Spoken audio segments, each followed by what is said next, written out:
भारत आणि गुजरात या दोन्ही राज्यात सहकारी चळवळीचा पाया रचला गेल्याने इथे नागरी सहकारी बँकांचं मोठं जाळं तयार झालं आणि दोन्ही राज्यांच्या विकासात या बँकांचा महत्त्वाचा वाटा आहे असं मुख्यमंत्री देवेंद्र फडणवीस यांनी म्हटलं आहे।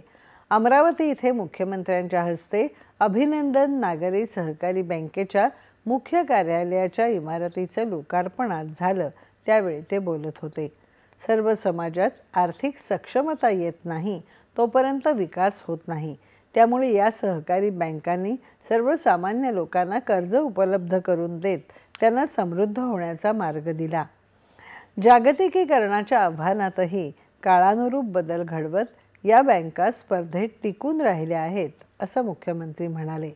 आधीच्या सरकारने सहकाराला महत्त्व दिलं नाही, मात्र पंतप्रधान मोदी यांनी त्याचं स्वतंत्र मंत्रालय तयार केलं, सहकार क्षेत्राचा विस्तार केला आणि आज आपण सहकारातून समृद्धीकडे वाटचाल करतो आहोत असं त्यांनी सांगितलं।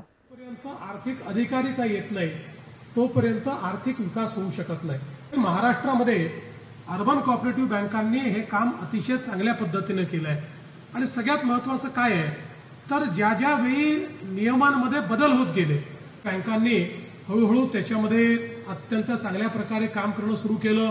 कोर बँकिंग सोल्युशन्स आणले। बँकांनी सगळ्या ज्या कमर्शियल किंवा राष्ट्रीयकृत बँका आहेत ज्या प्रकारच्या सर्व्हिसेस देतात तशा प्रकारच्या सर्व्हिसेस आपल्या ग्राहकांना देणं आमच्या कोऑपरेटिव्ह बँकांनी देखील सुरू केलं आणि अतिशय प्रोफेशनलिझम हे कोऑपरेटिव्ह बँकांनी आणलं। शेतीसह विविध क्षेत्रांमध्ये